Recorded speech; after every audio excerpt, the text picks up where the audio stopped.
afternoon, ladies and gentlemen.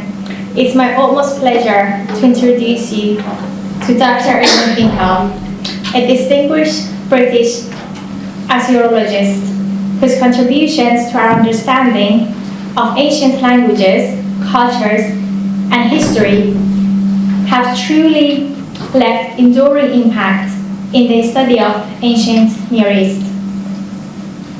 Irving Finkel's captivating journey has been closely intertwined with the British Museum, where he has dedicated his career unraveling the mysteries of cuneiform writing and Mesopotamian history. His expertise and knowledge in these domains are nothing short of extraordinary. Now I know what you're thinking. Deciphering ancient scripts may sound like a dusty and serious affair, but Irving Finkel's enthusiasm and passion bring these ancient tales to life. You may already be familiar with Irving Finkel's pivotal role in deciphering the ancient Babylonian cuneiform tablet, known as the Ark Tablet. This groundbreaking work shed light on the possible historical origins of the biblical tale of Noah's Ark, capturing the attention and fascination of the scholars and the general public alike. But Irving Finkel's contributions extended far beyond deciphering ancient scripts. He is also an accomplished author, sharing his extensive knowledge through books and documentaries, making the complex world of Mesopotamia accessible to a wide audience.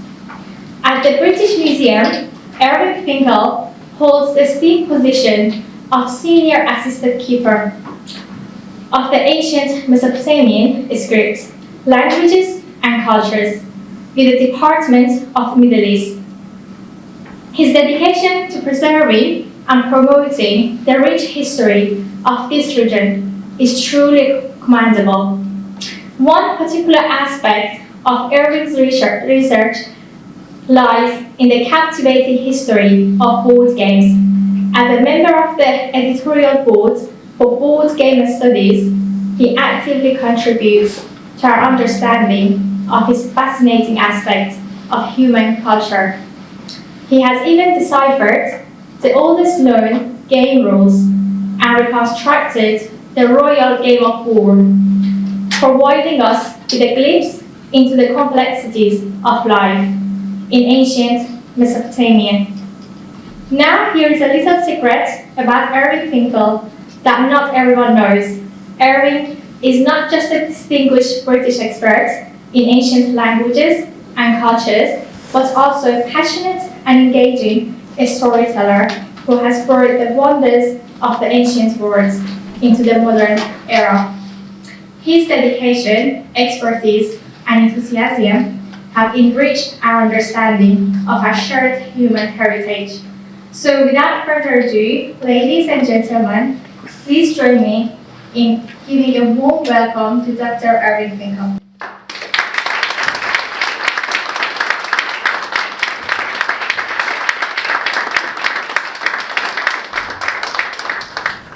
Well, thank you very much for that discreet and understated introduction. Well, I'm a curator in the British Museum, and I've been there all of my adult life. And the reason is this: I lived in a strange family where we used to go to the British Museum when it wasn't even raining. And as a result, I fell in love with many objects, and the board for the Royal Game of Ur was one of them. And I support this claim by bringing with me this monstrosity, which I made of the Royal Game when I was 11 years old, and I'm now 72, so it is becoming rapidly a museum object in its own right, covered with offensive carcinogenic fablon, and altogether culturally negligible, but it is my testimony to a long-standing interest. So I have to tell you, I don't know what propaganda outside gave you to understand that I was going to talk about the history of board games. That would take about 48 hours. So I'm going to talk to you about the Royal Game exclusively, which will only take about 8 hours. So I've been writing a book about this for a very, very long period of time indeed. I've done the preface, it's going well. And I'm going to give you today the synthesis of the whole thing very rapidly with all the highlights. And this is the point. A, there's a big boom on this microphone. Can you deboom it? Yes, I'll get it to come. Is it too loud? Is that better? Shall I start again? Hello, ladies and gentlemen. Right. So there were two features I wanted to draw to your attention. One is no one's allowed to leave before the end. And two, there will be a short exam paper in the hall if you do want a cup of tea. So this is a typical boring British Museum picture of this wonderful object.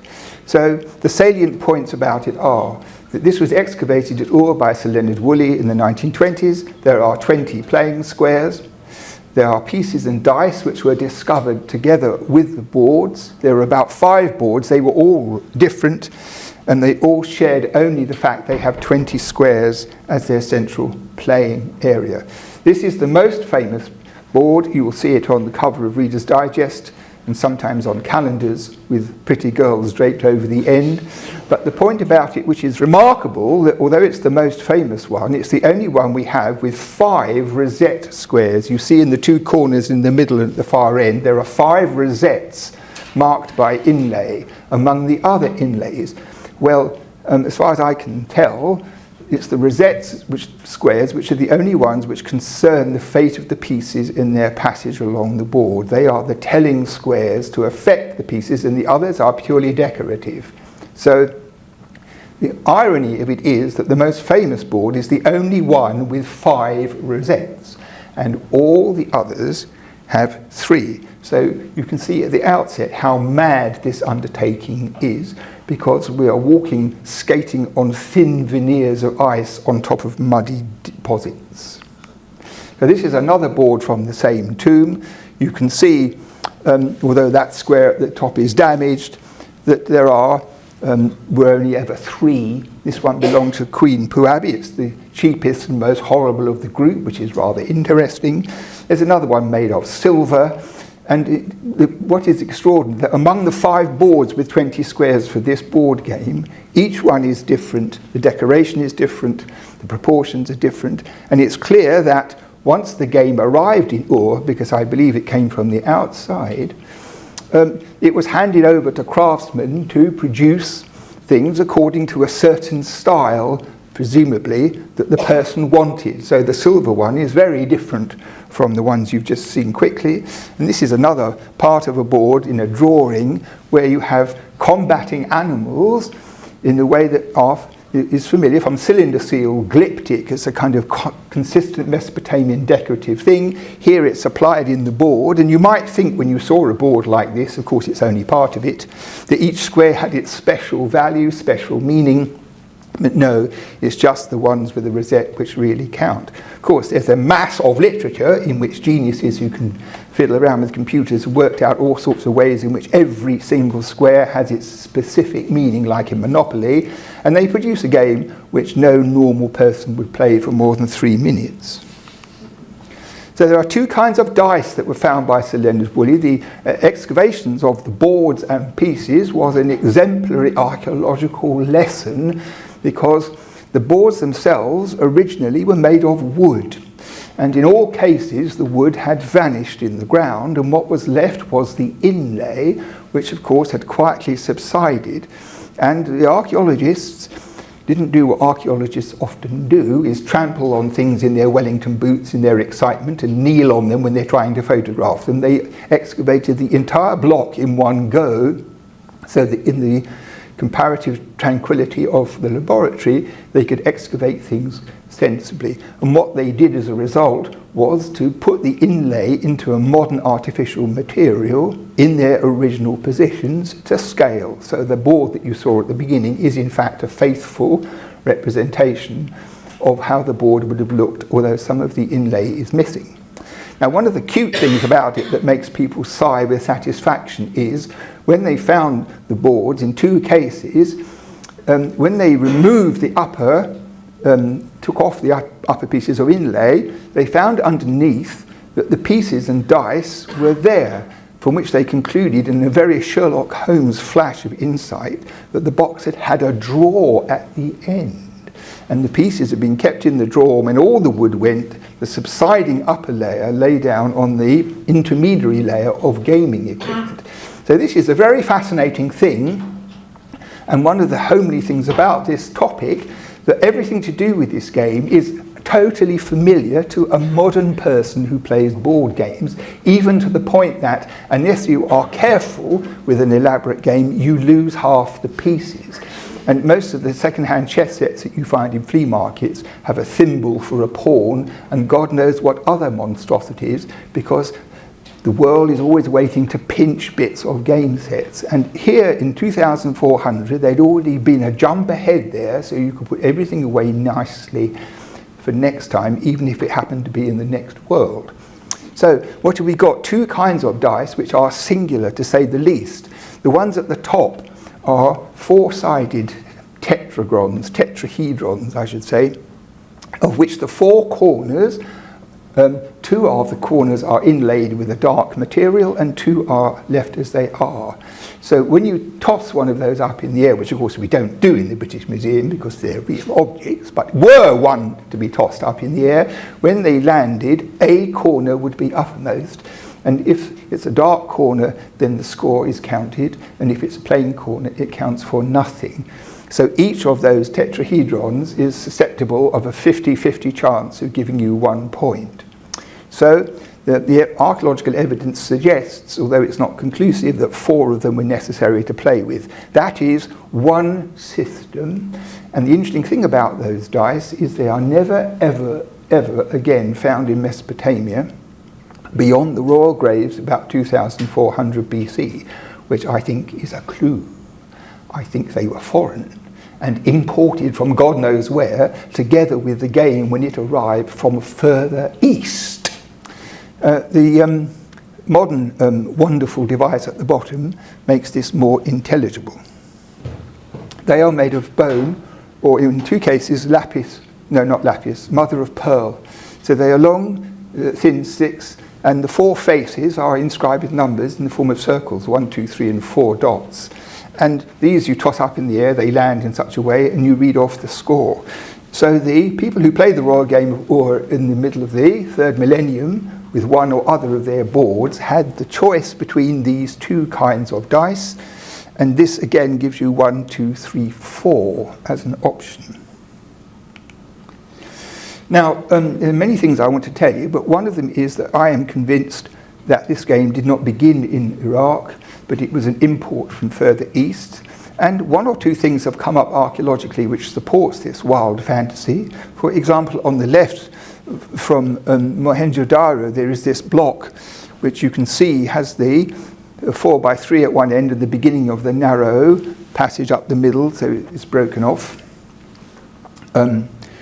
But you can, the pieces have nothing to do with it, but it gives you the idea. So there's at least 3 or 4 other bits of Indus Valley objects with bits of this game board on. And I want to bring you up to date with the modern kind of exhaustive research which we curators in the British Museum undertake. For example, this yellow tourist thing on the right is a precious document to me because my colleague Julian Reed, formerly a fellow assistant keeper in that famous museum, now retired regrettably, went there to this site of Dolavira and was wandering around the dig house and saw outside a block of stone with this pattern on a game board.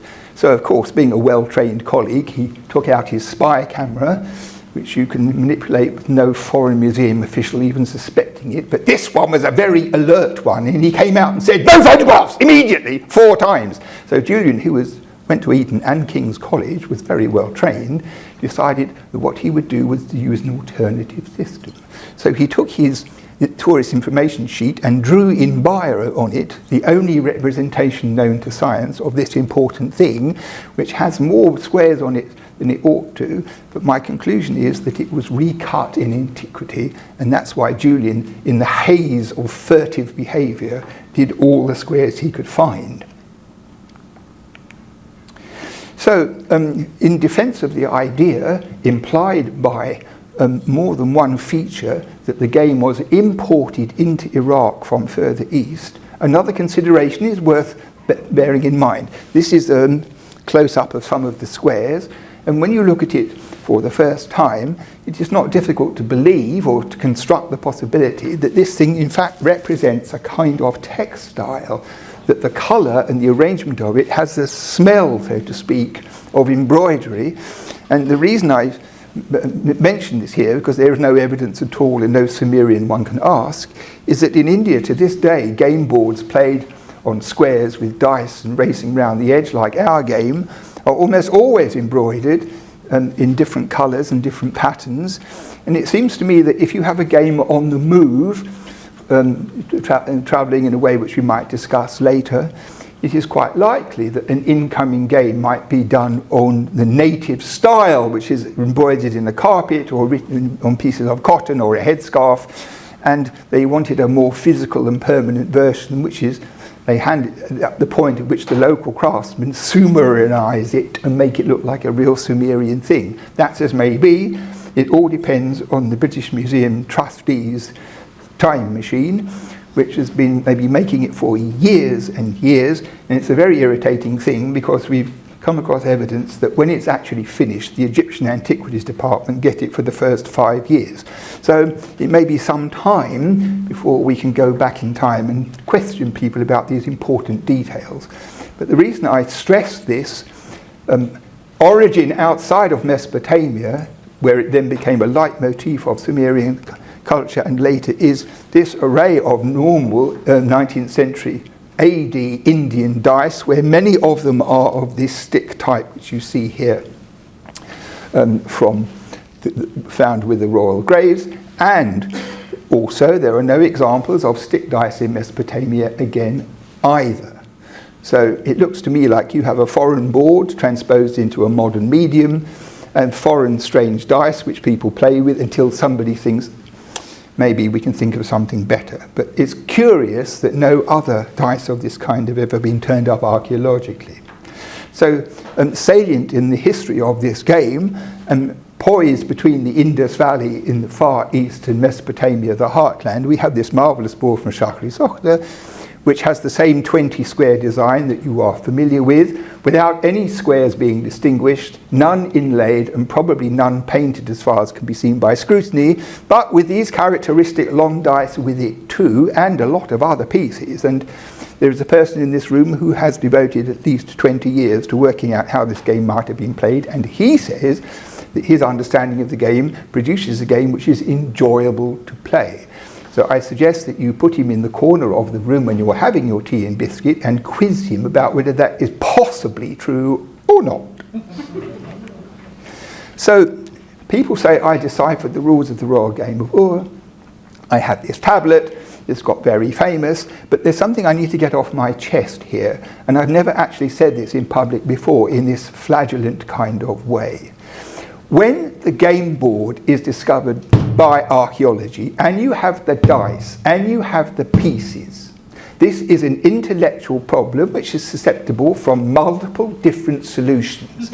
And what I did was to take the grid and the pieces and the dice and work out on the basis of ludological normality, the desire for a fast-changing fate, the likelihood that the game is going to be fair, and all the other criterion, a working game on this board. It came out of my head, and that's all it was. And it's gone all round the globe. And the further it goes, the more authoritative it becomes. And this is something which occasionally in the middle of the night wakes me up. It does not allow me to go back to sleep, because I think there might be thousands and thousands of people in the world who, faced with this statement, would dismiss me as a fraud. I never did nothing about it. It wasn't me. The thing is compounded by the fact that there is a cuneiform tablet, which we will come to later in the afternoon, which has something to do with this board game, which is in fact a goddamn fucking nightmare if you want to know the truth, because it's so complicated. bears on it, but it doesn't tell you how to play the game. You can only understand that if you already have an idea how to play the game. You understand my problem? I mean, I need expiation from this. It's terrible. So this is my working scheme, the world-conquering Finkel version of the real game. So you have 7 pieces each. They are identical on both sides. Secondly, you have a flange each and a flange each, and the central thing is where you are at war. So you throw your dice, you read the scores, and black, as it were, comes in here, turns the corner, comes around here, and goes off. So that seems to me the only possible way to use this board. There are Russian nuclear physicists who think they come in here, but hell, I mean, look at it. So this is the fact, in my opinion, and there are 5 squares. So what are they going to be? Are they going to be miserable, sad, horrible, unhappy sort of squares? Or are they going to be sunshine-filled, benevolent squares where you are safe, for example, or you get another throw? Because all over the world, that is what happens with those squares. So I made a kind of guess that that's what happens here. That when you land on here, you're safe from attack, or in fact, in these 2 signs, you have another go. So the square in the middle is the plum square because you're safe and you have another go, a bargain square, so to speak. This is my idea. I've tested this out. Ways I can tell you this has been tested you wouldn't believe, but everybody says it's a really good game. It's really good fun. You never know who's going to win. You think you're going to win and you don't, and people like to play it again, and they play it again. And in fact, what happens is the verdict that comes out of it explains why it was played for at least 3 millennia. Because if it was crap, it wouldn't have been played for 3 millennia. So my mistake was, my big blunder was not copyrighting it.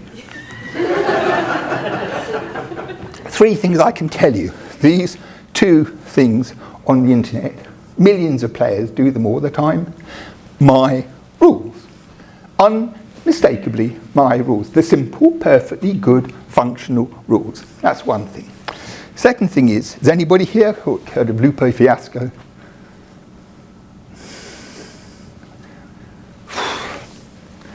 My younger daughter, when she knew I'd met Lupo Fiasco, she nearly fainted in the kitchen. He's the most extraordinary person. He's a black rap singer, and he's as nimble-witted and clever as you can imagine. And he's had university appointments all over America, which I know is not saying a lot, but they were quite good universities. And he talks about AI and its application to writing rap lyrics and other matters. Now, what happened with Lupe is this. When he was in MIT, he and his secretary fancied playing the board game, and they looked online, and they found the World Game of It, and they had a go at it. And they liked it, and they played it a lot than everybody else, the secretaries and all the other guys and all the floors of MIT who made their own boards, and they all had a go at it. And they play it all the time. That's the first thing. And the second thing is that because they're at MIT and they can count on their own, they thought they might improve the rules. So what did they do? They said, I know, we'll stack pieces. Brilliant. And the second thing was, you can go backwards. Fine, because in my article I actually suggested those might have been possibilities, but nobody noticed that. Anyway, the thing is, they play this all the time. They don't invent space rockets any longer, or whatever they're supposed to do there. And every year they have an international competition about this game. I didn't know about it until 3 weeks ago. It's absolutely astonishing. People go to MIT from everywhere, and they're there, put up in expensive hotels, and they compete. And this is it. They make boards of different materials. So the first one is cardboard, and then there's clapboard, and there's this, and the top one's made of silver. And as you go up, you play on a smarter board. Have you ever heard of anything so flash? And it's a deeply ingrained thing in society. Is that not marvellous? So this is my rules, but grown up. And I think I'm very proud, like all fathers are, when you see your infants going out into the world and making a success. Just something you need. And then there's this stuff up here. This is called YouTube. And sometime about 15 years ago, the trustees, who as a body were unfamiliar with the internet at all, discovered about how valuable it was for reaching people who didn't go in the British Museum, because up until then they didn't think there were people who didn't go to the British Museum. So we got this new outreach thing, which was a real outreach thing instead of a bullshit outreach thing, and we do these wonderful things. So this guy, Tom Scott, and I played, and as of yesterday, there were 6,961,100 people who have watched that YouTube presentation, which is very nearly an hour long. Remembering that the YouTube, as a phenomenon, is usually watched by gorillas who have the attention span of about 12 to 13 minutes. So this is worth considering, and this is one of the reasons why people all over the world play these rules. So I'm being frank and honest. Now there's another bit of evidence which is supportive of the crucial question about route. I know this is a boring technical matter, but pay attention, because this is plan A. And plan A, according to me, means you come in here, and when black, as it were, gets here, all he has to do is turn round his corner, and then eventually with throws of 2 or 1, he gets off. And the other guy, once he's turned that corner, then he has to get the same scores, and he's off. So you're only at war with your opponent down the middle. And once the tension is through and you're here, you have the other challenge, which is throwing 2 or 1 when you need it. And very funnily, because of the gods of Mesopotamia, throwing 2 or 1 when you're on that square is quite frankly impossible. It never, ever happens. So it's got built into it this marvellous drive people into a frenzy of hatred, which is the hallmark of a successful domestic board game. And then you have this here, which is stage 2, or plan B, where the 8 squares down the middle are made into 12 because they put into a straight line, in the case of Ur, theoretically holding on to these 5 rosettes. But the point would be then that coming in here, you are at war all the way down the game. So that means that you have something which is much more changeable, much more competitive, and in fact, if anything, slightly better board game. So it seems to me that the idea, if you are a Russian nuclear physicist, that you come in from here, and then the stuff happens, it seems to me, even less probable than with plan A. So that seems to me a rational thing, that the intrinsic ludological principles of this simple game, which is very functional, are such that this is an improvement. The point about it is that ever after, it more or less, without exception, I can say, this grid takes over. So from 2000 BC down to the 1st century AD, it's only this pattern. And my beloved colleague, Sebastian, who's at Tello at this moment, found this brick. Now, I don't know if you've ever had anything to do with Mesopotamian archaeologists. They have very strange ideas in their minds what they are doing. So before they go out to Mesopotamia, I always try and straighten them out in a sort of helpful way. I mean, the first thing is, we don't want pots, plans, and buildings. We have those already. We want writing, that's to say inscriptions with real information on, and secondarily, we want examples of bricks with game boards on. And Sebastian said, well, and so anyway, I said, well, all you have to do during the lunch hour is to get all your willing workmen to turn over all the bricks one by one, not ones that are cemented in a wall, I'm not going that far, but all the scattered ones, until you find this. And he found this marvellous board with a great deal of exuberance. You can see it has the 3 X's on it, and this is the first example historically of what happened to the game of Ur into the straight line. So this is about 200 years after the royal graves of Ur. So that shift, which ever after is consistent, by the time of this brick made by a local in a lunch hour with a trowel making a brick to build a wall, that is actually, it's probably more of a durable thing because it's so neatly done. That change had already become fixed. Mesopotamian equivalent of print and play. It is, that sort of thing, precisely so. So my claim is that this is a world-conquering game, and this isn't just persiflage, because when you look at the history of board games, there are world conquerors. So the first one, apart from this, is chess, which went everywhere and still is everywhere, and then backgammon, and then all the other things are rubbish, in my opinion.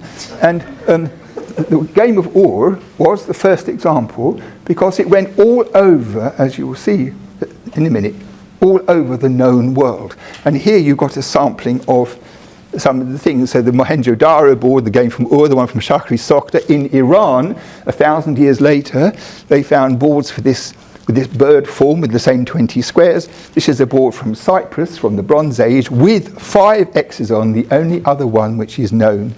And we have the game played in ancient Egypt. Is anybody here an Egyptologist? Oh, interesting. Stuffy load of twerps. Well, the thing about this is that in Egypt, game boxes always have Senate on, which is 3 by 10 squares, and the most boring game ever invented. And then sometimes on the other side, they imported from Mesopotamia the wonderful game of 20 squares, which is what you see on this box. Now, the interesting thing on which you should focus is this, that the hieroglyphs reveal that this is the right way up, which means that when people played this game, they forgot all about the old-fashioned boring one, which nobody else wanted to play and nobody outside of Egypt ever played for a moment, and they swung into play on the trendy thing, which in Egypt also had a draw on pieces, so you can see exactly with a lock on the front, which is marvellous. And you have homespun things on pieces of rock and things of this kind. So there's 150 boards from all the countries of all different kinds. It's very bewildering and fascinating. Now, next bit. You can all breathe in and out, change of subject. This is even more difficult to believe, but it's true. This is a fragment of clay from the site of Nippur from a schoolroom. And it has on it part of the neck with an X in the middle. So you can rationally assume, I certainly do, that it came from a board, with or without these squares, we don't know, made of clay for classroom purposes. Now, when children play things in a classroom, sometimes it's because they don't find the teacher very interesting and they'd rather do that, or they do it at lunchtime. But in the case of Mesopotamia, this activity was on the curriculum.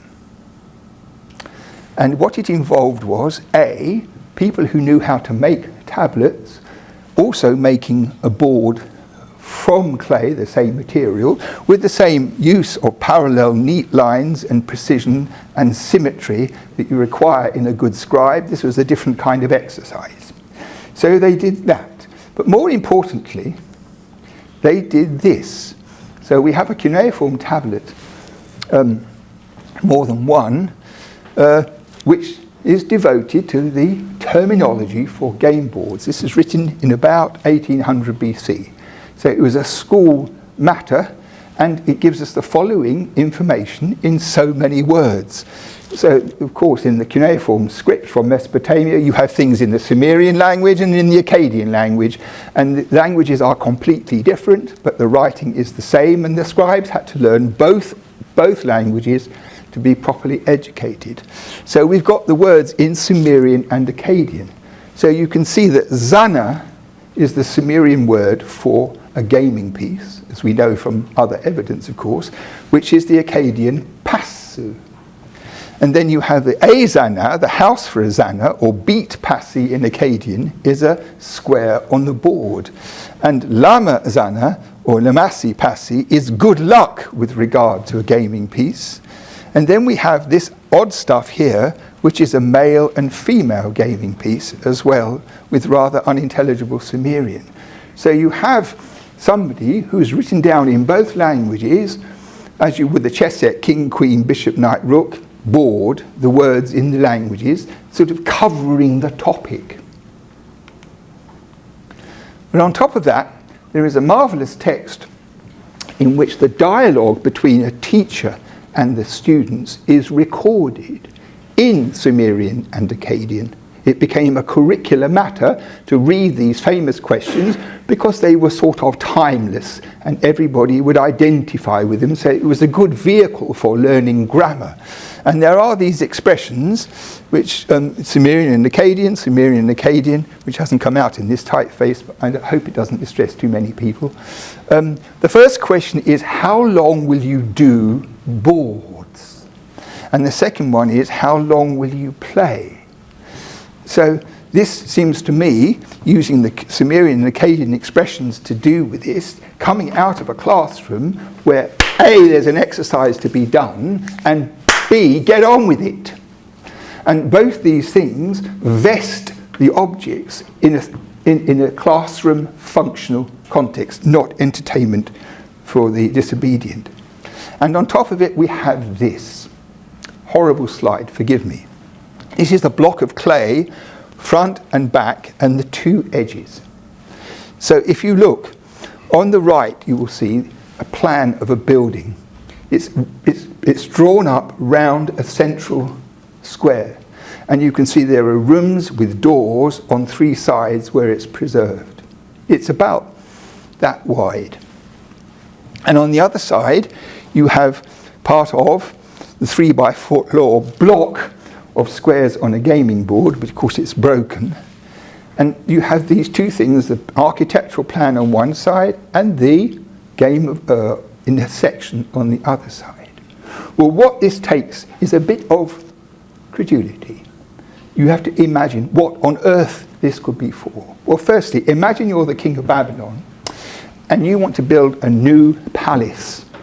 So you level out the ground, the engineers get everything ready, they make all the bricks and everything. But how do you get from a thing in your mind to a major public building without a computer? Just imagine the horror of it. They didn't have sheets of paper and rulers and pencils, but they had clay. And this is what happened. When the king said, I want this, I want a courtyard here, I want the women out of the way over there, I want the camels here, I want this, this, and this, and this, and this. So they made a whole load of blocks of components that you could put on a table with the courtyard marked out. And this goes here, and the king would say, no, let's have it over here, let's try that, and we need a bigger thing here. And eventually, after all the stables and everything was sorted out, they would finalize what was going to be built. And these things allow the tablets to be pegged together. So it's like a toy building set, like Bako, or what it used to be called in the old days, with rods and things like that. This is what this is. And at the same time, they had this interesting idea of making the game board in three pieces, which would also pin together. Why did they do that? Because of this. This is the neck of another one. And you can see here, this one has a cross-cut square and then three and then the final cross-cut square. And this one, we can't see here, but this square has been removed. So why would you have a board with two different grids on the same object? All I can assume is this, that this, when it plugged together, in version 1, you had the square at the end. And then the question was, what would happen to the pieces? What would be the difference if you didn't have one at the end? How would it affect the game? And I can believe that what you might think is quite anachronistic game theory doesn't belong in an 18th century BC classroom. But I think that there's a hymn which talks about Inanna, who plays with human beings like pieces on a game board and moves them this way and that. There are many such analogies in Arabic literature and so forth. It's a well-known topos that the gods can play with people like gaming pieces. But allied with that is the question of destiny, because there was a kind of rough thing in Mesopotamia that when you were born, your destiny was roughed out. But because it was the human world, they didn't always have all the details in place because nobody knew. So your destiny was slightly adaptable. And perhaps they use this for a philosophical discussion in the classroom about destiny and the role of fate and throwing dice. Because if they didn't, none of this makes any sense. They're just simple inert objects of unintelligible use. Right. Any questions? Right, good. I love that. Gin with bubbles. Now, where were we? Yeah, I've got to say something about the tablets with these rules on. It won't take more than a moment. There are two of them. Okay. This one belonged to a French count in Iraq. And he bought it, we don't know where from. And it has a grid on one side and a grid on the other side, and then a bit of writing down the edge. So the two grids are identical except for the inscriptions. And this tablet was drawn up, written in about 1500 BC, what we call the Middle Babylonian period. This thing at the bottom tells you that it's a game for nobles, and it was called the Pack of Dogs.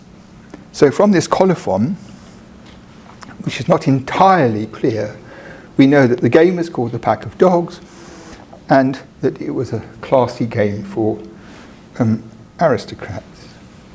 So that tablet does no longer exist. The only thing which exists is that photograph, and the studio in which it was given to a photographer to be photographed was somehow blown to pieces, but the tablet, Professor Bottereau in Paris inherited the photograph years after the event, and he gave it to me. So that's the only evidence for its existence, is this brown photograph. Then we have this wonderful tablet in the British Museum, of which a copy is available outside, made of chocolate. And this also has two sides, like most tablets. So on one side, it has the same kind of grid as on the Middle Babylonian piece, 1500 BC, which I just showed you. This tablet was written a very long time afterwards, in the 2nd century BC, in fact in 177 BC. So a very great deal of time after the original one that you've just seen. So you can see that the central squares are divided up into triangles and lozenges by cross rulings. Quite a feat to do on clay with a stylus.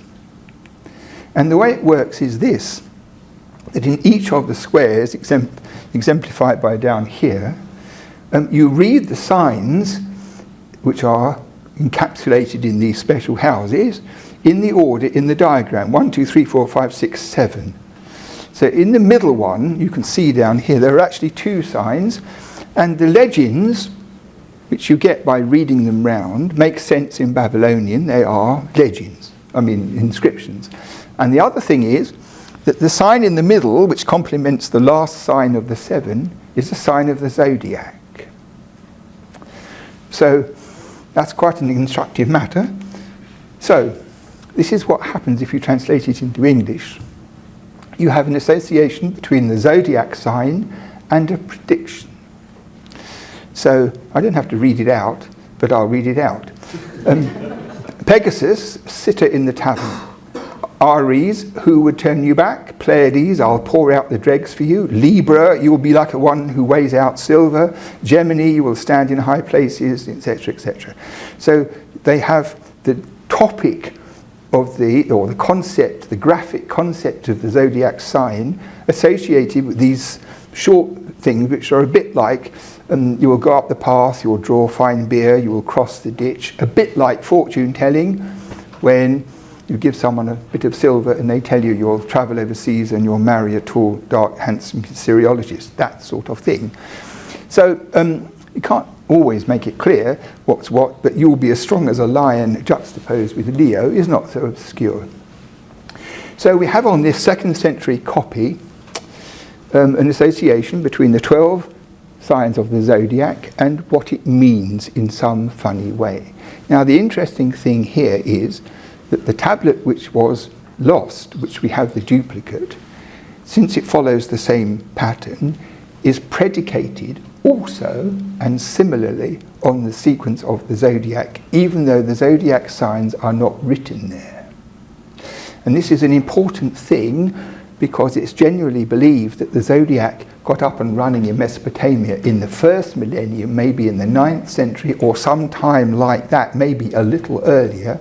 But the other tablet is certainly as early as the 15th century BC, which means that the zodiac in Mesopotamian circles is a lot older than people credit it for. Small point. Then we have the other side, which is, so to speak, the rules. So it's divided into two columns, as you can see. This bit, which is the end of the last column, has the bit about who wrote it and when and what horrible things will happen to you if you remove it from where it should be. And then we have a bit at the top which tells you the pieces and then about details of the rules, of the moves. So I'm not going to torture you with this, but I just have to tell you a few salient things to make your afternoon. There are 5 kinds of pieces.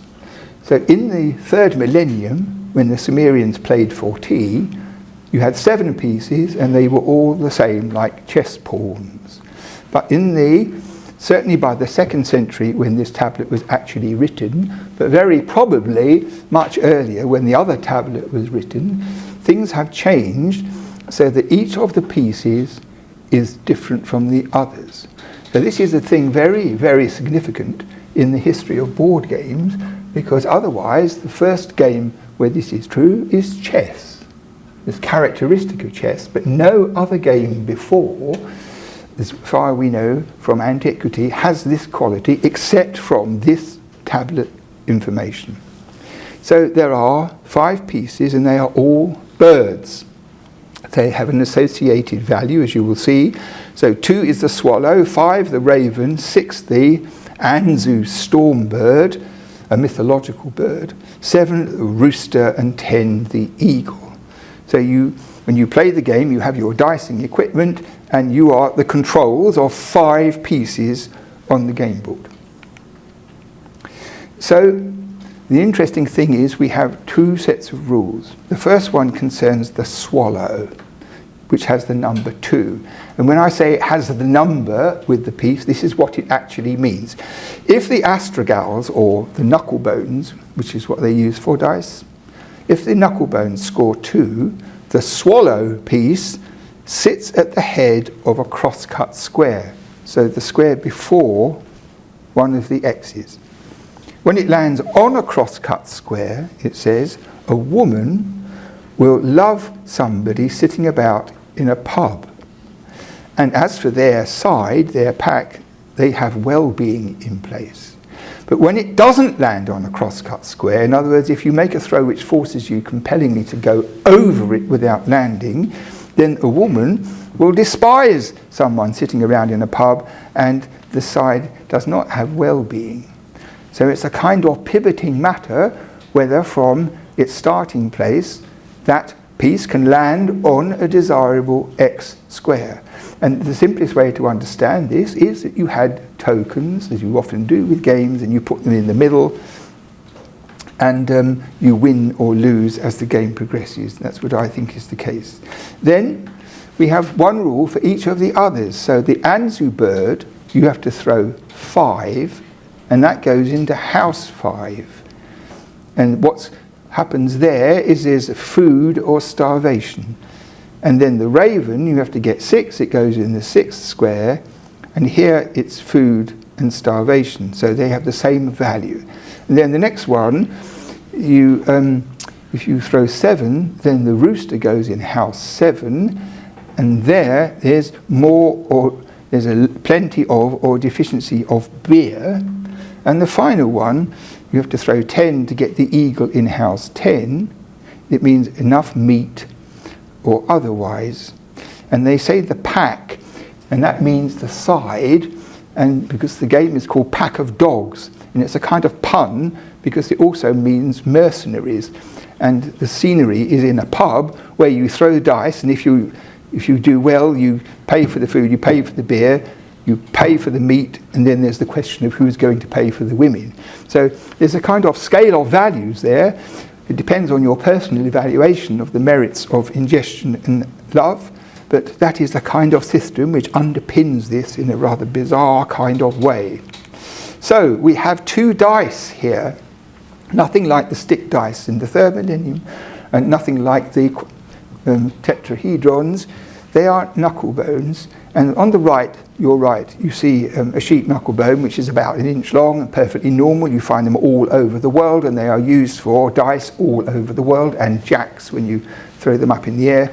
They're all-purpose toys and playthings, one of the reasons being that they survive far beyond any other part of the human skeleton. So if you're on an excavation, it's very common to find knucklebones, and you think, well, where's the hand, elbow, shoulder, and all the rest of it? Nothing. Just the knucklebones. So they survive and they are used for these sorts of purposes. But in the rules, you also have a second throw available from an ox knucklebone. Now I don't know whether anybody here has seen an ox knucklebone. They're about that long. And they're very heavy. They're very heavy. So you can't roll it. I mean, the thing about dice is you have to roll them so there's no cheating.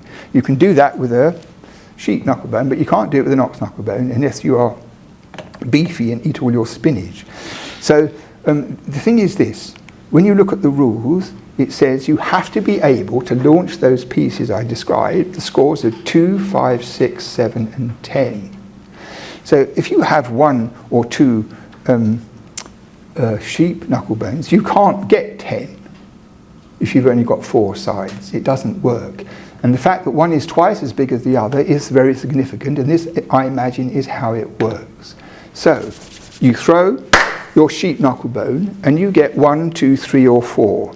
So if the score you get, say 3, is useful on the board, then you do it. If it's suicidally dangerous or you can't use it, you then take the hefty one and chuck that up in the air, and there is an agreement that 2 of the faces are yes and 2 of the faces are no, a sort of doubling phenomenon, so that if you throw the ox and it reads white or yes or whatever it would be, 1, the throw of 1 becomes 5, 2 becomes 6, 3 becomes 7, and 4 becomes 10.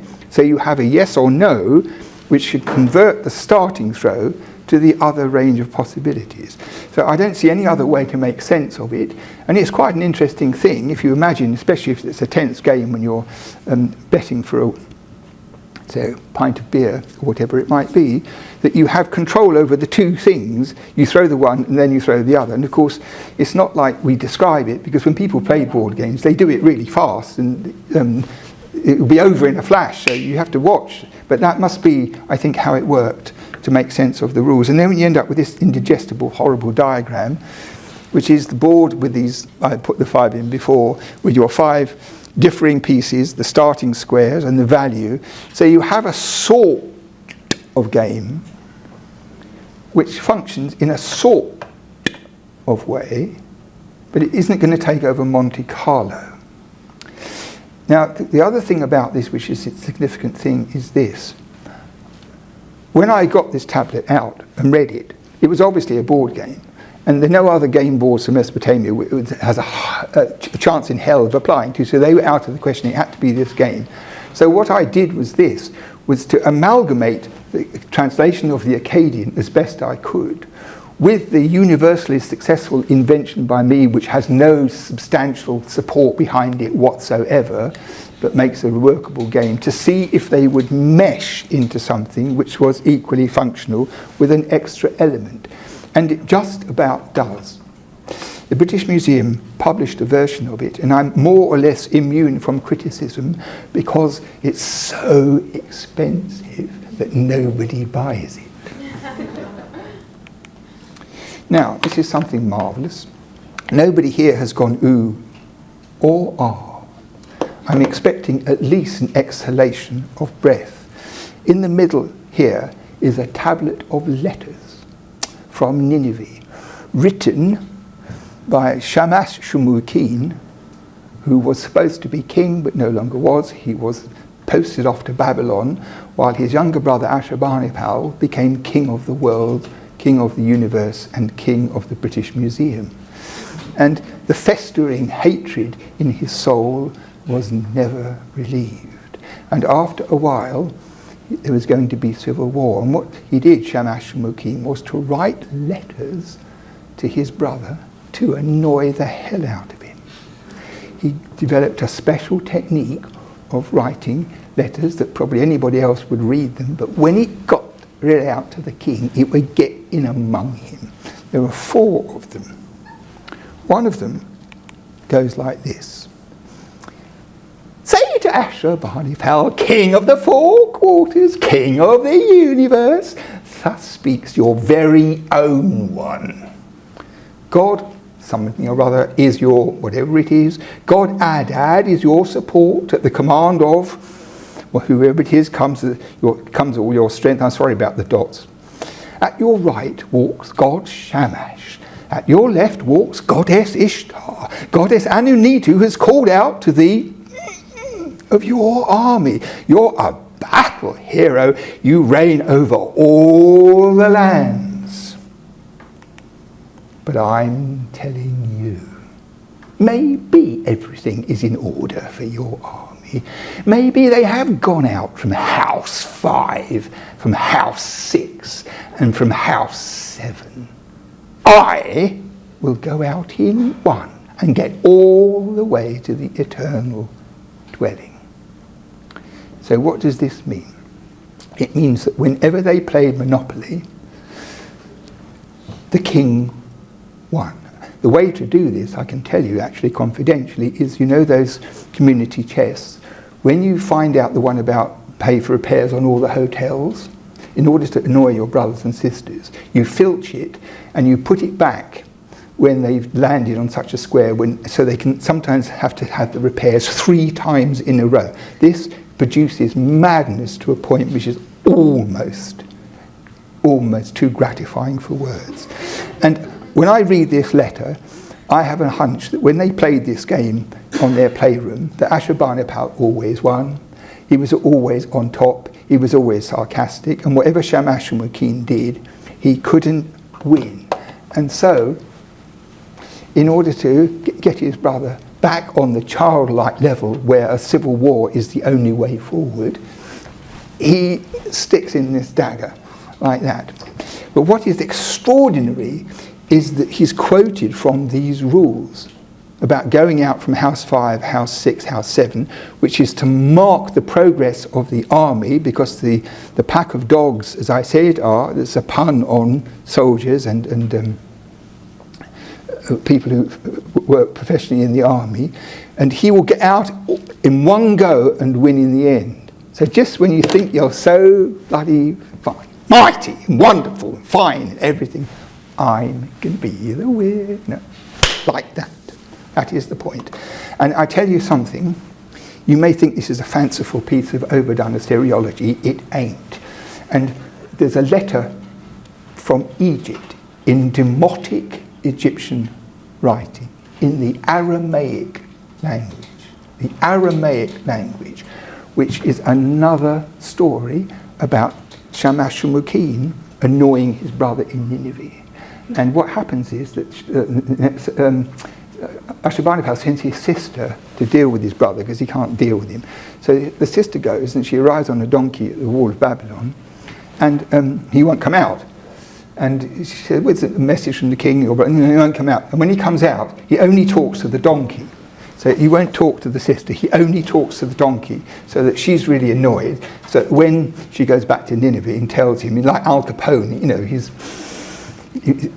roused to murder by the insult, the deliberate insult. And this escapade of these brothers was a bestseller in its time, because it went from cuneiform Akkadian into Aramaic, and then from Aramaic into Demotic script for readers in Egypt.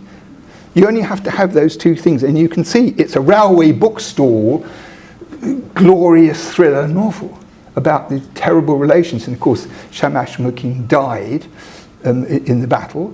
That was the end of him. And what did he do, his brother? He got a court scribe to take the individual letters and write them out on this tablet and keep them in the library, because with cooling of the blood and after the great destruction and waste, they were probably full of pathos, and he couldn't bring himself not to do it. So he preserved the correspondence for us, but it shows that his tutor, who taught them to read and write and everything else about astronomy and astrology and all things they would need, taught them this game with its much more grown-up level of stuff than the original folk game. Now, everybody still here? Yes. I'm very proud. It won't be long. There's another tablet come. The reason I got so upset about this thing that I told you before is this. This looks exactly like the other one. It's completely different, because you've got on this tablet from Uruk in the 4th century BC, so that kind of period when astrology was huge and astronomical medicine was an important growing thing. This guy wrote a thing with the zodiac sign and then the names of the Babylonian things, and associated with it a list of ingredients which cure a specific disease. And these lists of ingredients include the rooster, the raven, the anzu bird, the eagle, and the swallow. The 5 pieces on the game board had their special role in this kind of astrological medicine. I don't know what it means, but there's something about this that makes me very uneasy, because I hope you all know what this is. It's a clay model of a sheep's liver. And it dates to about 1750 BC. And in those days, they believed that you could tell the future by opening a sheep, taking out the liver, and examining the marks on it, because they were all diagnostic. And this was a thing drawn up for instructing young scribes what to look for and what the signs meant. So it's a very important encapsulation of a whole principle of madness. And the thing about the liver is, in all the omens that derive from it, the liver is divided up into 20 squares. And then we have things like this, game boards with the sequence of squares on in the shape of a liver, or echoing the shape of a liver, and there's many other bits of stuff. So what we have is incontestably a board game. We have something to do with astrological divination, we have something to do with sheep liver divination, and then we have on the other side of the tablet fortune telling kind of designs. So this is one of the many reasons why I've never finished this book, because it is so complicated to work out what is what and what is meant. But it's possible that underpinning these separate phenomena of a board game and astrology and medicine and divination is a kind of universal conception. And that is what I have to decide. A few more things. You all know about these. They're the only 5-legged quadrupeds in the world, and they stand in the galleries downstairs where it's safe to have them. And I think in your travel guide to Life with the Royal Game of Ur and the tours that you can subscribe to, there's a drawing of this thing, or a picture of this thing, which is an example of a board scratched on the stone by guards on duty. It's rather rough, but you can see it. But the interesting thing is that it bifurcates. It goes left in the middle. And when I first saw this, I thought that they'd recut it afterwards more clearly, and they preferred a straight line. But as a matter of fact, there's several Neo-Assyrian bricks and things, like one from Tello from the previous millennium, with this grid on, and they all have this bifurcation. So this means that at some stage, a game was devised where the pieces separated, which is rather ironic in the sense that it undoes the nature of the amalgamation which is detectable earlier. And I think probably it's make the game quicker. So, when I deciphered these rules, according to me, that's to say I made it up, the British Museum, knowing that there were all these replicas in the world, decided they would make a replica of it, which they did. It's rather a terrible matter, because there was a Canadian woman in charge of this kind of thing, and I rang her up and she came over to my office and I explained what we could do and make a replica and write the rules tablets. And the following day, she committed suicide. And I never knew, no one would ever tell me at British Museum publications whether that was anything to do with me or not. It might have been, because I was very determined to persuade her. But I don't like to think that was the whole of the matter. Anyway, there were lots and lots of replicas produced, including this, to play in the Great Court, and a version on the right, a cheap bag, and all that kind of thing. The smartest one looked like this. And it so happened once that when this really smart board came out for sale in the shop, we had a visit from Garry Kasparov. And in those days, one of the perks of being a seriologist in the museum was when somebody famous like Mick Jagger or Keith Richards came, or Garry Kasparov, they liked to be taken around the gallery. So I was very keen to do this because A, I'd been responsible for half the gallery, which was new, and also I'm very impressed by Garry Kasparov being a chess player, and altogether it was a good thing. So I turned up in the gallery, which was shut off by security from anybody else entering, And there was Kasparov and his then wife, who was a stunningly beautiful woman, and 3 gunmen with him, all with, like in the movies, bulging pockets.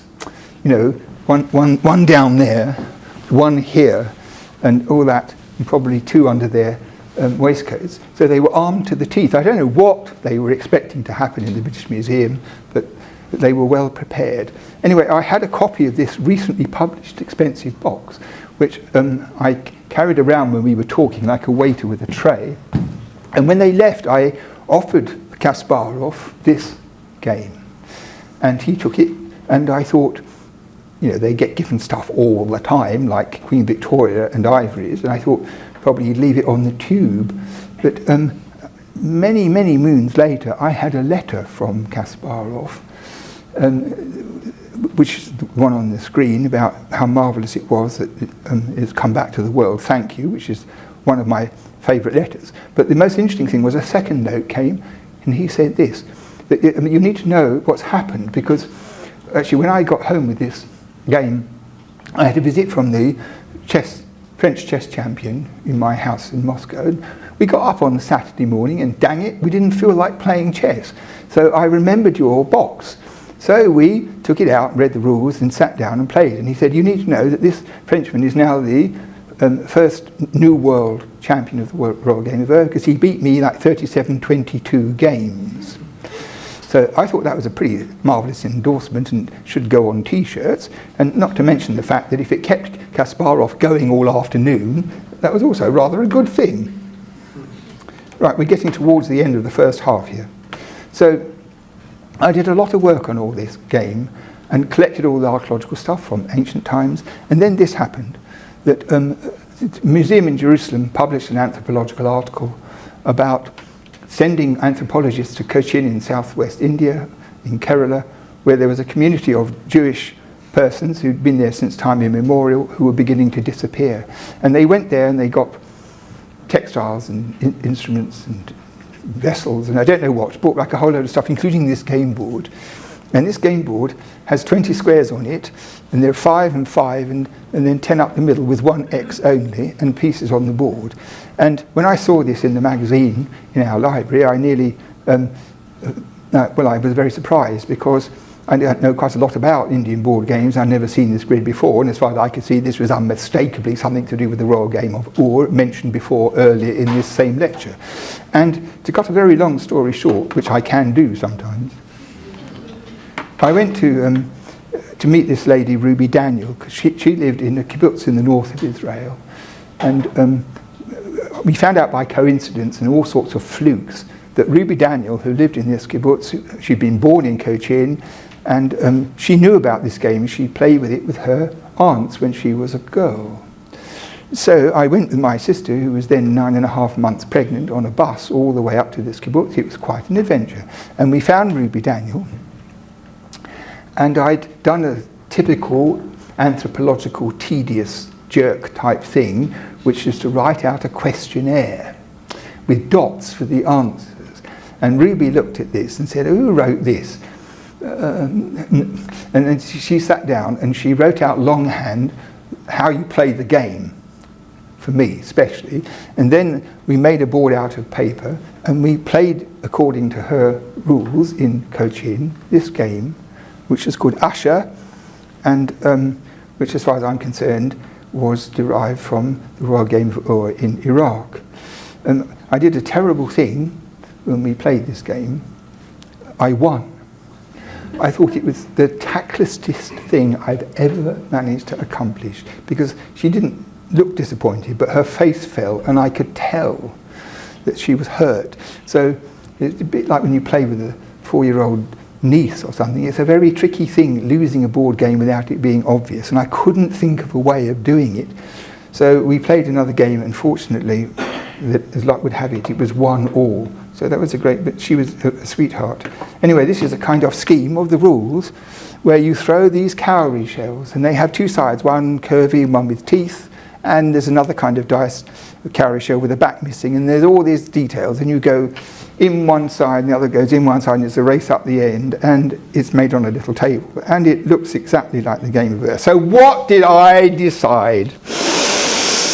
It must be the Royal Game of Ur, because all the Jews in Kerala in southwest India came from Babylon, because they were in Babylon, and then when the Persians came, they all left. Some went back to what's the right word for it now? The Middle East, and some went all over the place, and some went along the coast all the way to India. And when they got to India, the Raja of Maharaja there welcomed them. They were given land, they were given terrain, schools and contraceptives and everything they could ever need, probably in the 2nd or 3rd century AD, and they've been there ever since. And when their community was about to disappear, this game board came out of the murk into public attention. And so this is it. If they came from Babylon, then obviously they brought this game with them when they first arrived. They set it up, they made local versions of it, and they played it all the way down to now. Well, how amazing is that? Because the first evidence is about 2800 BC, and it's still in play today, which makes all the other stuff, which I glibly refer to as rubbish, clearly visible as rubbish, because they're never going to last more than 2 Christmases.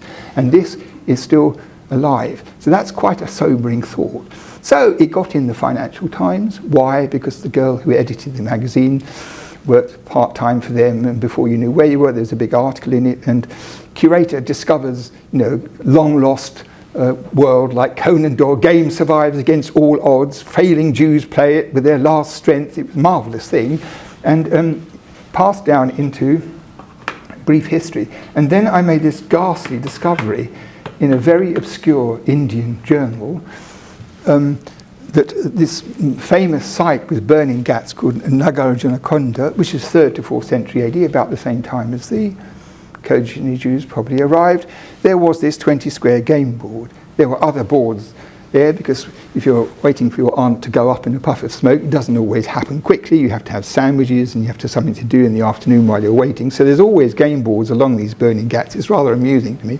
Anyway, what is this doing there? Because for sure no Jews from Kerala went all the way to sit there and have their sandwiches and scratch a game board there of their own personal game from Babylon. It was impossible. So then we had a more complicated situation. And this is what I discovered. 1. I went to India with my wife, and we had work to do in Calcutta. And when the work was over, we went off for an adventure. And we went to this place called Bhubaneswar in Orissa. It was our first day free. And we got out the train in Bhubaneswar in Orissa. This is literally what happened.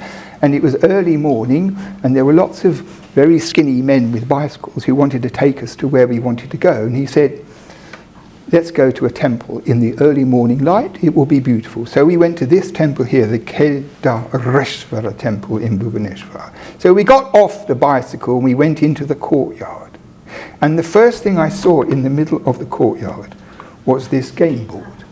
My first temple in India, first visit, first floor, first carving, the game of Ur in India. So nobody knew what date this thing was, but there was a backgammon board also, or a chessboard in the same thing, and the guy knew it was a game board, but he didn't know how it was played, of course. But there it was, incontestable. So it's a bit odd when none of this stuff was ever known, that wherever I put my foot down, it happened. Then this picture shows you us in Sri Lanka going to one of these giant, when we went there for the day, can you see this top drawing? When we went there, on another occasion, they were just cutting the turf that covered the courtyard into open squares to see what was underneath. And what was underneath but a whole load of boards with this design on in Sri Lanka. Hello? Unbelievable thing, unbelievable thing. So this is where we are. We're going to look at this in stages. Stage 1. I believe that the board game began in India, in northwest India, probably by 3000 BC, because most of the games of the world come from India, apart from this, backgammon and chess and lots of other things too. It's because there were so many people and it was so hot. So that's why they thought them all up. So this game board appears in the world in Dolavira, in the Indus Valley. We have it, the famous one in Shari Sokhta, as I said, with these sheep. So we have this kind of thing. It comes from India to Persia to Iraq.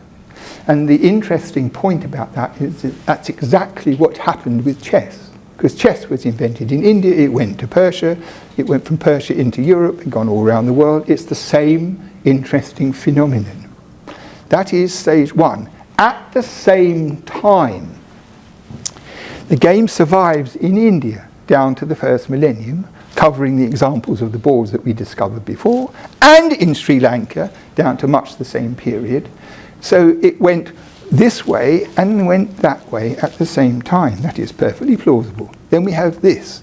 When it gets to Iraq, it then goes to Turkey, Syria, Lebanon, Israel, Jordan, Egypt, Crete and Cyprus, and there are boards from all those countries.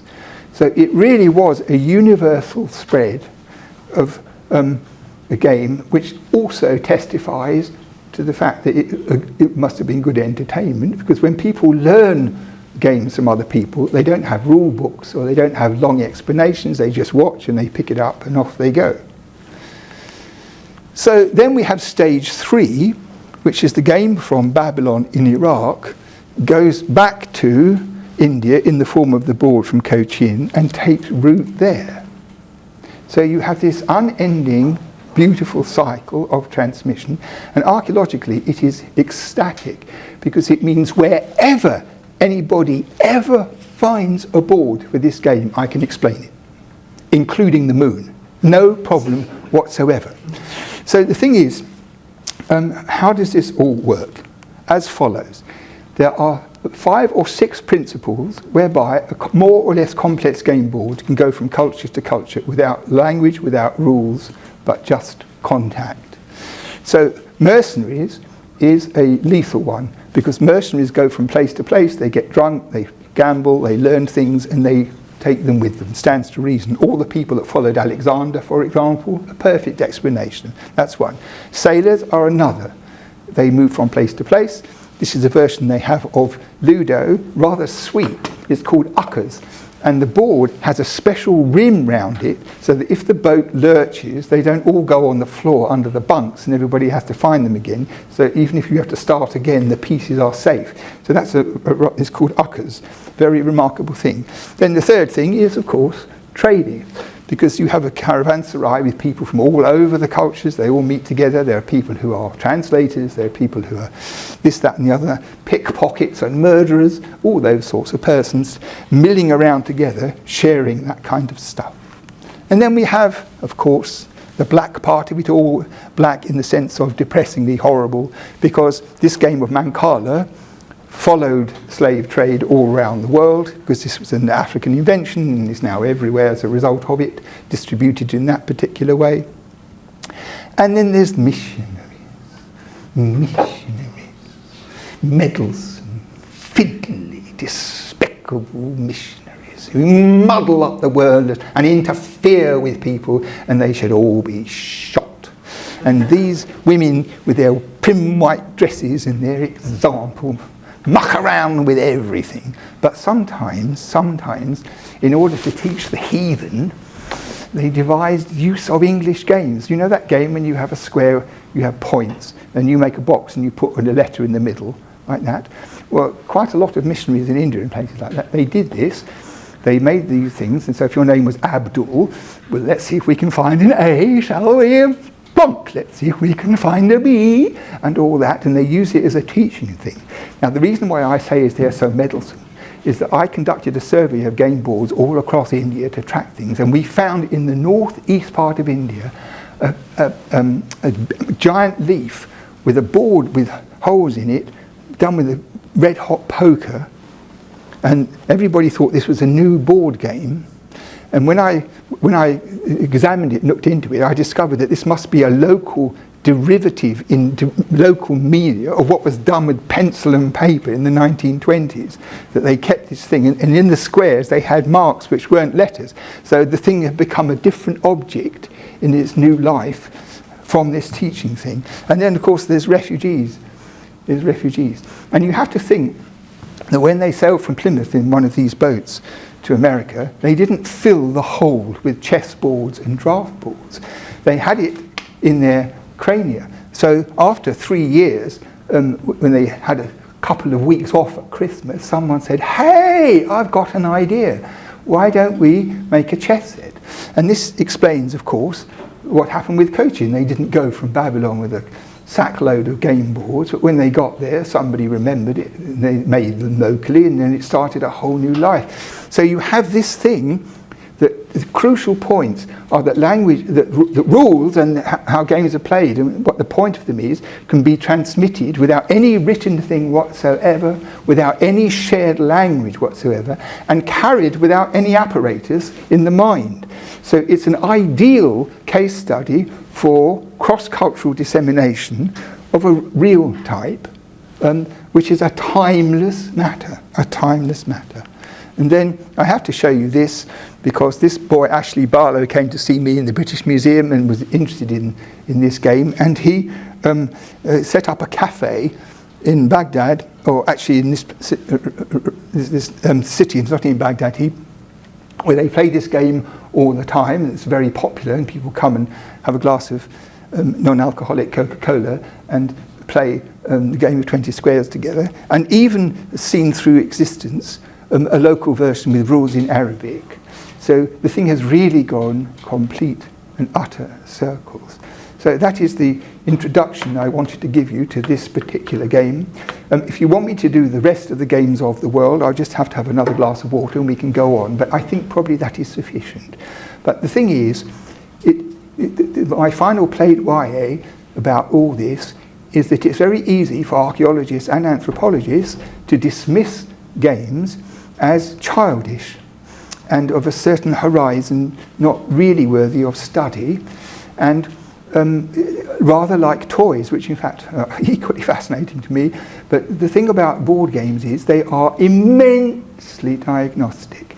And the reason that one can make this suggestion about spread and the cultural adoption of it is that the plan of the board is idiosyncratic. If you have 8x8, anybody can invent 8x8, 7x7, 6x6, because you could never say that a 6x6 board in Sri Lanka has to be the one in Brazil. But when you have something which is idiosyncratic to that point, it is legitimate to assume that they are linked. And as it turns out, we can explain, I think satisfactorily, how it was that this game went all over the world and gave pleasure to untold millions of idiots with nothing better to do. Thank you.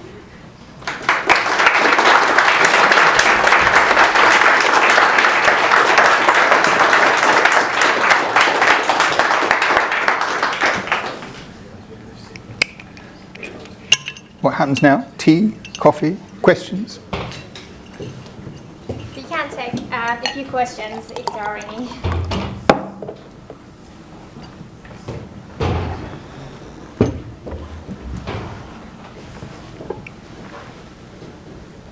Thank you very much for the talk. I was wondering, why do you think this game didn't, it was once very popular, but it faded away while backgammon and chess continue to be played up to now. So what was the reason behind its decline? That's a very, very good question. I think the answer is not so complex, because this is a race game for two players with dice, with a delineated board. And I think what happened was, it reigned for nearly 3 millennia of time, but when backgammon came, which came out of a Roman game board and eventually became 2 rows instead of 3s, and then became the ancestor of modern backgammon, that game was like this superficially, but greatly superior. It was a better game, so to speak, if you can put it that way, because when you play the Royal Game of Ur, that with my rules, it's 70% luck with the dice and maybe 30% strategy, something like that. But with backgammon, you have equality between luck and skill. So in a way, it's a more satisfactory game. And I think as it gained prominence, the old game was pedestrian and not so exciting. And also it had been around a long time. So I think it was good. And then backgammon started its own similar, marvellous, and it's all over the place today. But I think it's like the big brother of it, something like that, and it supplanted it. Thank you. Any other questions? Guys, I come all the way from London. There must be some question. Like, why do you feel qualified to talk about this? Don't ask me that, I have no idea. What else? Yes!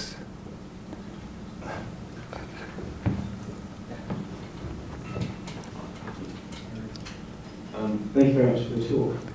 You mentioned, you talked in depth about the potential sort of zodiac fortune-telling role in this game, and we see similar things with the tokens in Roman board games. Do you think there's something special about board games generally that, as particularly with the charms role, that makes us feel like they are an applicable sphere for fortune telling? Or do you think it's just a coincidence? No, I think there is something about it, because what fortune telling and board games do is to settle on accepting a verdict given by the dice. So the apparatus is susceptible to an entertainment or a divination thing. But I think the principles are different. But it might often be the case, especially with informal carved things, like with the Roman boards with letters, rude messages or something like that. All that kind of stuff, it shows that they had a view of it which is a bit wider than just a game board. But I think it's not a coincidence. It's the natural use of the same apparatus for slightly different functions. I think so.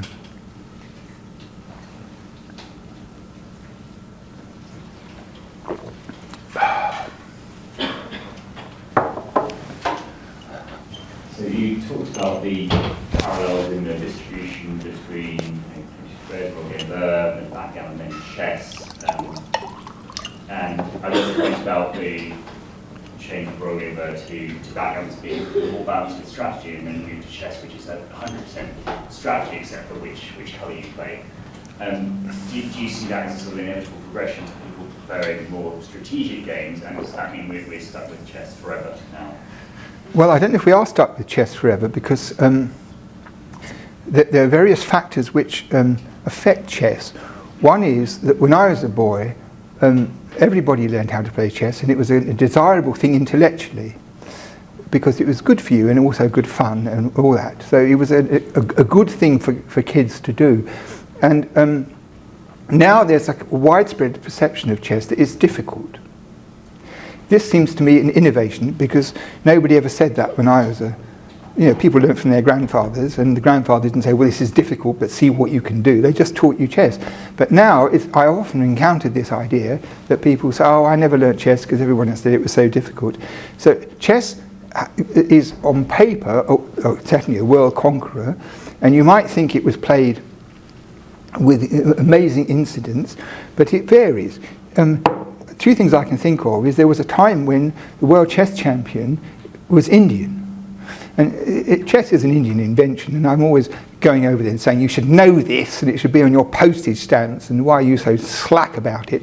But when the world champion was Indian, the sales of chess sets went through the roof, and all kids learnt chess. There was a huge following immediately from that matter. And the other thing was, that film, what was it called, with that girl in it who was a chess master? What was it called? Queen's Gambit. Queen's Gambit. Queen's Gambit had a direct effect on chess clubs in schools, sale of chess sets, increased playing of chess immediately. So you've got this long history, which probably is a bit like that, with spikes from artificial stimuli that affect it directly. I don't know whether it's still very intense, but that had a huge effect, that film. It's a really good film, actually, I thought. Liked it. So,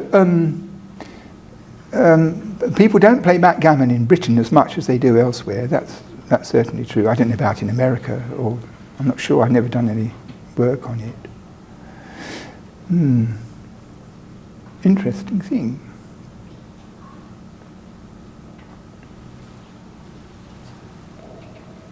last question. Last question, is there any?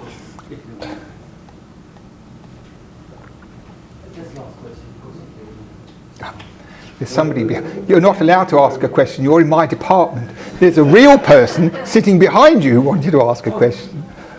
No, go. Irving, is there any evidence that the game was used for gambling? Sadly not.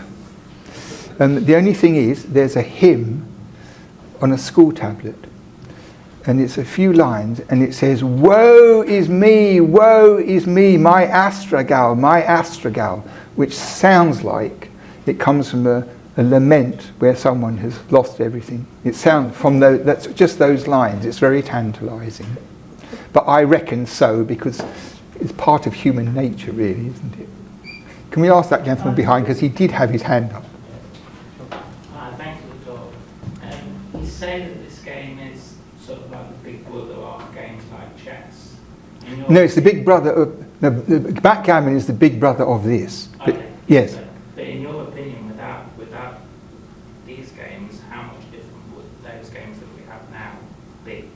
Well, I don't think backgammon would exist but for the long heritage of this race game. I'm quite sure that one really was the stimulus for the other, and someone thought they could make it better. Chess is something else, and it was a major departure. It's the biggest departure in the history of board games.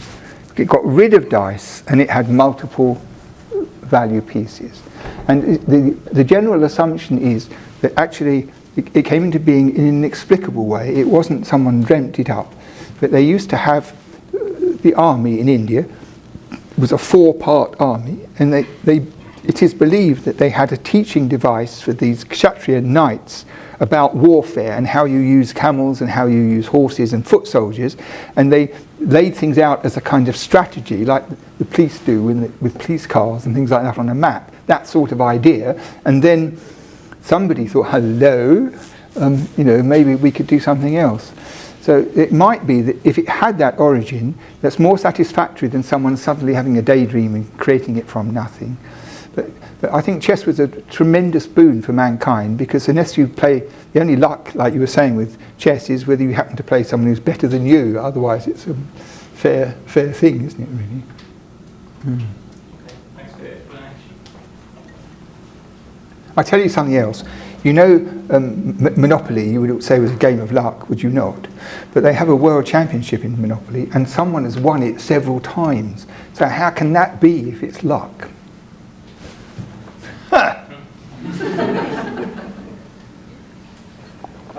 You want some of this water? It's lovely. Right. Thank you. Okay. Thanks very much. Where's the tea? Outside? Yes, Yeah. yes.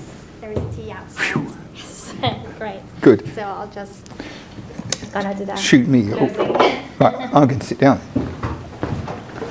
Step this way.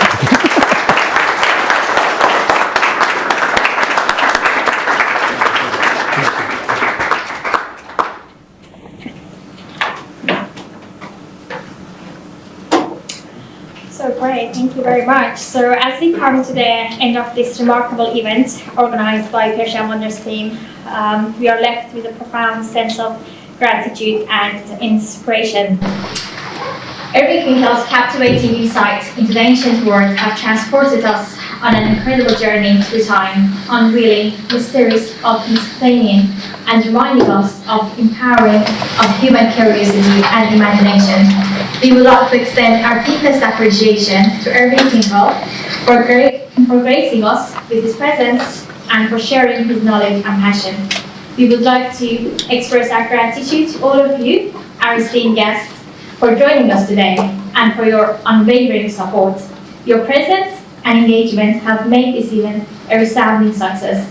May the knowledge and inspiration gained from this event continue to resonate with us, encouraging us to delve deeper into the wonders of the past and to appreciate the beauty and significance of ancient civilizations. Before we conclude, we invite you to enjoy the refreshments available, so please feel free to help yourselves and get the opportunity to further connect and to exchange ideas. On behalf of the Persian Wonders team, we sincerely thank you for being part of this extraordinary event. We wish you safe travels and hope to see you again. Thank you.